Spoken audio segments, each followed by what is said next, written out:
प्यारे दोस्तों, आज हम आपको एक मुसलमान लड़की के बारे में बताने जा रहे हैं कि जब वो तालाब में नहा रही थी तो बहुत से गैर मुस्लिम वहाँ इकट्ठा होकर उसे बाहर निकलने का बोलने लगे, उसे बाहर निकालने की कोशिश करने लगे।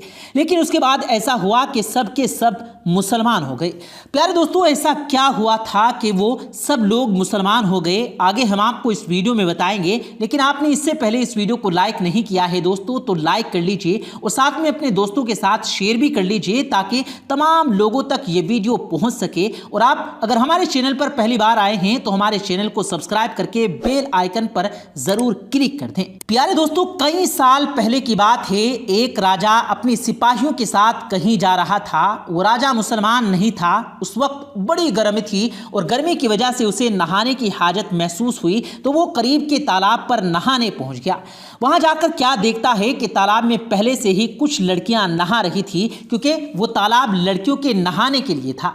लड़कियों ने जब राजा को तालाब के पास आते हुए देखा तो फौरन तालाब से निकल आई, लेकिन एक लड़की तालाब में बैठी रही। राजा ने उस लड़की से पूछा, तुम क्यों नहीं निकली? लड़की ने घबराते हुए कहा कि ये जगह लड़कियों के नहाने की है और अभी इस वक्त मेरा लिबास ऐसा नहीं कि मैं किसी गैर मर्द के सामने जाऊं। लड़की के मुंह से ये बात सुनकर राजा की शैतानी हवस जाग उठी और उसने कहा कि मैं राजा होने के नाते तुम्हें हुक्म देता हूं कि तुम ऐसे ही तालाब से बाहर आ जाओ, मैं तुम्हें देखना चाहता हूं। लड़की राजा का हुक्म सुनकर परेशान हो गई और बोली, रहम करें, मैं मुसलमान हूं, मेरे मजहब में पर्दा है, आपको खुदा का वास्ता यहाँ से चले जाएं। ये जगह लड़कियों के नहाने की है, इसलिए मैं यहाँ नहाने आ गई थी, वरना नहीं आती। राजा ने गौर किया कि वो जो लड़की तालाब में है वहाँ सब लड़कियों में सबसे ज़्यादा खूबसूरत है। उसने कहा कि तुम अभी मेरे सामने बाहर आ जाओ, अगर तुम मुझे पसंद आ गई तो मैं तुम्हें महल ले चलूँगा और अपनी कनीज बनाऊंगा। लड़की ने देखा कि राजा किसी सूरत जान छोड़ने को तैयार नहीं, तो चालाकी से काम लेना चाहिए और अपनी इज्जत बचानी चाहिए। लड़की ने राजा से कहा, मैं बाहर तो आ जाऊंगी, लेकिन यहाँ पर मेरी सहेलियाँ भी हैं और आपके सिपाही भी, मुझे इसी हालत में देख लेंगे तो मैं आपके लायक नहीं रहूंगी। आप मुझे जाने दें, मैं कल आपके दरबार में हाजिर हो जाऊंगी। लड़की की बात राजा के दिल को लगी और वो सिपाहियों को वहां से लेकर चला गया।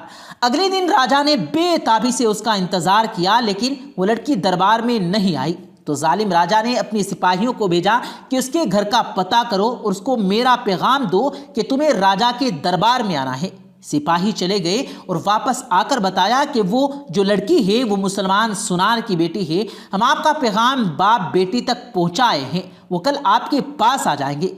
राजा दूसरे दिन भी इंतजार करता रहा, लेकिन लड़की ना आई। राजा को बहुत गुस्सा आया, उसकी बेचैनी बढ़ती जा रही थी।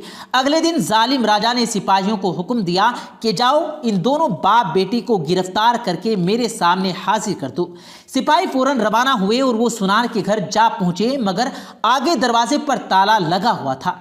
लोगों के पूछने पर पता चला कि वो तो कल रात ही घर छोड़कर चले गए हैं।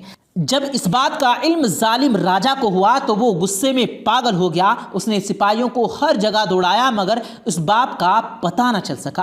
फिर उसने सल्तनत में ऐलान करवा दिया कि जो कोई उस सुनार की बेटी का पता बताएगा उसे 1 किलो सोना इनाम दिया जाएगा। फिर भी कुछ हासिल ना हुआ, लड़की का कोई पता न चल सका। तो उसने अपने बाप, उसके राजा को खत लिखा, उस लड़की और उसके बाप को ढूंढने की दरख्वास्त करके मदद मांगी, लेकिन वहां भी कुछ ना पता चल सका। ऐसा लगता था कि उस लड़की को या तो जमीन निगल गई या फिर आसमान खा गया। एक रात वो जालिम राजा सोया हुआ था तो उसको एक ख्वाब आया जिसमें दरिया के किनारे एक झोंपड़ी नजर आई। राजा झोंपड़ी को देखकर हैरान होता है कि इस वीराने में किसकी झोंपड़ी है। ये देखने के लिए उस झोंपड़ी के पास गया और अंदर दाखिल हो गया तो उसमें एक दाढ़ी वाले बुजुर्ग नजर आए। उन बुजुर्ग के साथ एक लड़की भी बैठी हुई थी। इससे पहले कि राजा लड़की की शक्ल देखता उसकी आंख खुल गई। राजा समझ गया कि यही वही बाप बेटी है जो झोंपड़ी में छुपे हुए हैं। राजा उस इलाके को जानता था।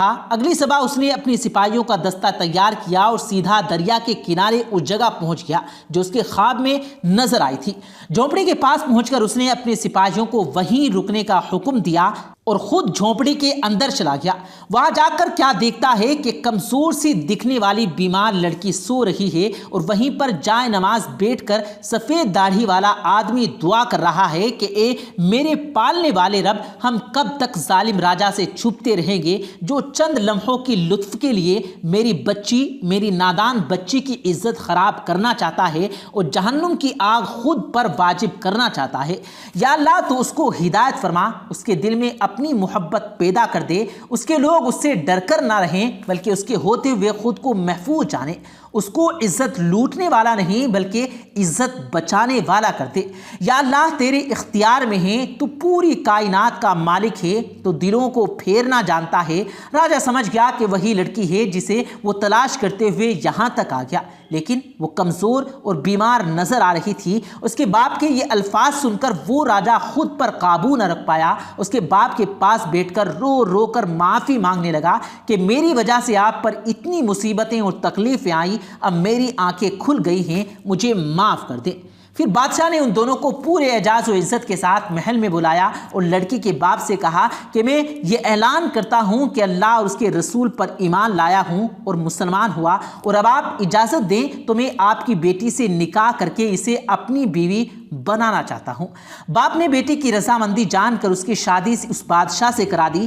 بادشاہ نے اس لڑکی کو اپنا بیگم بنا لیا اور بعد میں اس کی غیر مسلم ریاست مسلمان ریاست میں تبدیل ہو گئی اور بہت سارے لوگ مسلمان ہو گئے۔